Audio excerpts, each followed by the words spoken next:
talk about why these folks are here today. And one thing we looked at with Quest Forum was we are very, very well represented globally in certain arenas. For instance, we have all the major players in the service providers, in the large service providers. We have all the major players in the large supply companies. So we have the Alcatel-Lucents and Cisco's and Ericsson's and others in the supply part of the business. Where we felt we were kind of somewhat underrepresented is in the smaller service providers, particularly in North America, of which there are many. I mean, we're talking about 700 roughly in the Tier 2, 3 arena. And we also have a really strong partnership with the University of Texas at Dallas. Since the beginning, Quest Forum has done, like I said, competitive benchmarking of all our data. We've done that in collaboration with the university. The university runs that whole infrastructure for us. And again, it's not a supplier-customer relationship here. This is really a partnership, and it always has been. In fact, UTD has been essential in the building of the standard and helping to manage and maintain it. And so we got together with the UT of Dallas Business School for the first time and decided to do a collaborative project around this. And what we looked at was, we're a non-for-profit. Quest Forum's a non-for-profit. We have a small number of paid employees and about 600 volunteers in our member companies worldwide that do the work of the forum. And it's, again, so the work of the forum is largely a volunteer workforce. And we have limited budget to address and promote. I would argue that Quest Forum and TL9000 is probably the best kept secret in the industry. It brings tremendous value, but there's not a lot of promotion. You don't see a lot of TV ads or anything like that, and the limited budget to do so. In fact, the growth that we've done, we have 190 companies worldwide.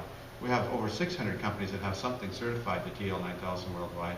But it is largely the growth and membership is done through working with our board members, who are really the who's who of the industry, frankly.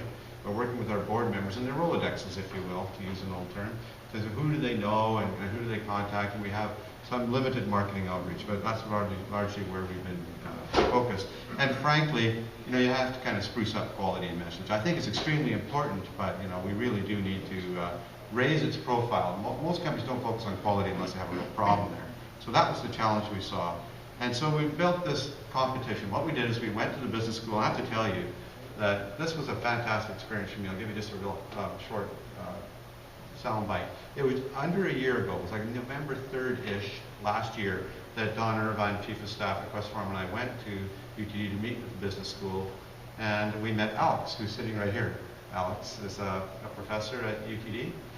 And we talked about the potential of using the marketing graduate students to do a market plan for us. We can't afford a large marketing team. We can't afford to hire a really expensive consulting firm to do that. So we thought we'd partner with the university to see if the students could do it. And you know, I have to tell you, my expectations were that this may take a while. Our really, really ambitious hope was we could do something in January of 2013, but that seemed like a bit of a stretch. And meeting Alex that Friday afternoon, he was on top of this immediately with suggestions on how to do it. And in fact, by Sunday afternoon, he had sent me an email saying, here's the next steps. And I think, I have to say this, Alex, I said it about you and to you before, that this man is an example of what's right in the education system. His passion to make this powerful for the students and to support them in doing this was really amazing. And he guided us through this and how to set up an award. And what we did was we set up a contest. We had 15 teams of students compete. Through Alex and his peers, they were able to get some course credit for the work done working with us. This is a model that's repeatable in the industry that many businesses should look at using educational partnerships, frankly, because it was extremely valuable. We ended up with 9 finalists in the contest, and the ROI for the students was obviously course credit, learn about a fast-paced growing industry because they're in the business in this area, and as you know, Dallas is kind of telecom alley for North America. Have an audience in front of industry decision makers. We had a panel judge the 5 finalists of C-levels in the industry, many of which who make hiring decisions like Joanna in this very corridor. We also got an article published in Outside Plant magazine about the contest, and one of the last sort of jewel in the crown of the value proposition for the students is to be here today to tell their story and be part of this panel. The value for us was access to fresh ideas. Fantastic marketing plan and significant membership growth in that target market is what we're targeting. And I have to tell you that we didn't just get one good proposal, we got 9 really good proposals. And Kelly, our marketing communications director at Quest Forum, spent 3 days going over all 9, came up with no less than 141 great ideas about how to approach this market. So it's just been a fantastic example. We will repeat this around the world. how to be more relevant, partner with an educational institution in the area you want to target. They're plugged into the industry. Use that fresh energy and talent that's in the student population, and it's been a great thing overall. And we also had a $10,000 reward for the students. So the winning team, two of which are here, got to share the cash award for being part of this as participants. So what we thought we would do is we do a bit of a panel interview with the students and get some insight on how it was for them and what it was like to go through it. So the first question I'm going to ask Joanne to ask. Yeah, I have a question. What prompted you to enter the competition? Was it the money, or was it to be able to present? Was it? I'm sure the money had a little thing. And in fact, afterwards, y'all could tell me what you did with the money. That'd be kind of funny, how you spend it. But anyway, what prompted you? Was it coming here with the recognition, or just the learning? I would say, I think as a student, you don't often get a chance to work with a local company and do some hands-on work for them. I think a lot of the case studies and group projects we do in school are for hypothetical situations or maybe companies' issues that they've had in the past. But this was a present-day problem that a local company was having. We were able to come in and help them, and that was really an exciting opportunity for me. And I think also, as Fraser mentioned, the opportunity to present in front of the judges, because they were from a vast number of companies, and it was really cool for me as a beginning student to come in and present to them. Okay. I think the only thing I would add to that is that for me, the prize money was great. Right? I can tell my wife, hey, if we win, we might get this.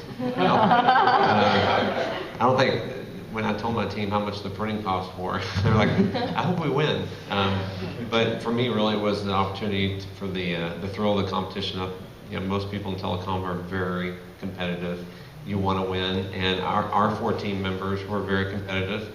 We were in it to win it, and the opportunity to present in front of C-level executives was just a real privilege. So that was the real driver for me. Thank you. Thank you. I should say, too, that we have Sabrina and Troy. So the members you see, the names you see up on the list there, that's who's here presenting today. So take note of these folks. They're very bright. The question I would have for you is, as you approach this, what approach did you take in forming your team? How did you recruit? How did you select? How did you go about forming a team to be part of this competition? I was recruited by Preston. He's not here today, but we took a marketing research class together, and he knew that I was very involved in, or very interested in market research, and so he thought that I would be able to kind of help in that area for the project. And I know he told me about Troy, who was in telecom already, and so we knew that would be very helpful. And I was participating in a competition with Preston a month or so earlier. And that one was totally different. This one was a long-term project where we had months to prepare or procrastinate, however you might look at it. And then, but this one was a 24-hour, pretty much all-nighter that we did well in. So I like Preston a lot. Hopefully you'll get to see him a little bit, but he's running a little late. But he and I, we had worked together, and so we said, let's keep it going and have another competition together. Well, I know that we presented you with a problem statement, so you knew kind of what we were going to do, but what was your approach? Can you speak to us how you went through the analysis process? How did you begin? I think, initially, I think a lot of groups actually saw the problem statement, and it was, we have a target market, we want to reach them, and we all thought, okay, well, we'll do a survey, and we'll find out from them what they want and how Questform can serve them better. And I think a lot of us found that didn't really work. We distributed a survey through email, and it wasn't really well received. We didn't have a high response rate, and so then we had to go back and think, what marketing theories could we use to really get into our target market and find out what they want. Now, to our credit, we had very low expectations for surveys. I'm sure all of you get surveys, and you're like, oh gosh, throw this away. Unless it's somebody from my school, my alma mater, maybe I'll throw a bone to a grad school student and help them out, but I think we got 2 back. Yeah. So we called a couple of leaders, and we got some feedback that way, but we thought, you know what, we all have either jobs, full-time students, we don't have time to stay on the phone all the time, and this is where throughout this, it sounds like a lot of it's original thought. We give a lot of credit to our professor, Alex. He's a really good mentor to us, and gave some really good ideas. One of the ideas that we kind of solidified around was this whole idea of connectedness. And we had a slide in our presentation saying that, how do you go out? The whole thing about marketing is find the individuals or companies that are most valuable to you, so you concentrate your efforts. And so this idea of connectedness, we thought, well, how can we find which of, I think you gave us 2 separate lists of tier 2, tier 3 telecom leaders. It could be C-level, could be like directors of network, titles like that. And so I thought, how do we target these individuals who are incredibly busy, who don't have time to talk to us? How do we find out, are they decision makers, or not so much are they decision makers, are they influencers, key influencers in the business? And so that what we ended up, the idea we ended up leveraging was LinkedIn. And so what we did is we conducted a research initiative to gather some data, who has the most connections within LinkedIn. Obviously there's some flaws with that approach, but it was a approach and we could at least defend it. It's a lot better than getting 2 surveys back. That's not going to work. So we did that, and we came back with a little over 100. I think that we said, hey, here's 100 individuals that we judge by our survey or by our analysis as being most connected, and this is where we should target our efforts with questions. Go ahead.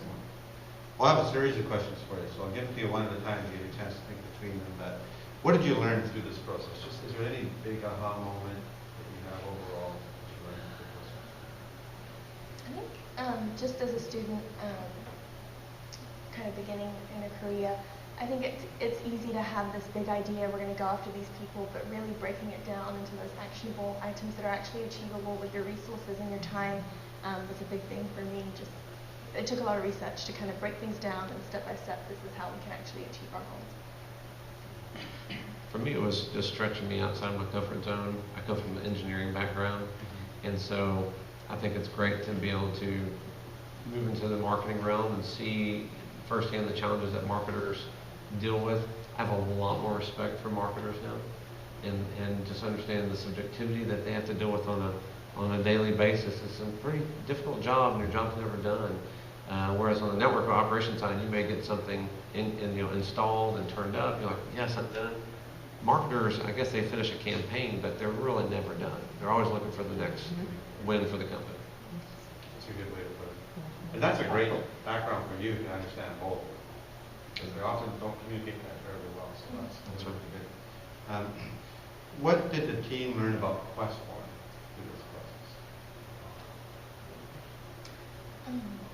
I would say that, with Quest Form, the services are really needed. And I think that was one of the questions we were supposed to go out and research. The offerings are great and they are high quality. I think it was awareness we learned that really needed to kind of be pushed more so that people would go after Quest Form. To that, as we were talking about, I guess we call them points of differentiation, the things that the unique selling proposition of Quest. There were things, like Sabrina was saying, that they had some real sellable ideas or products.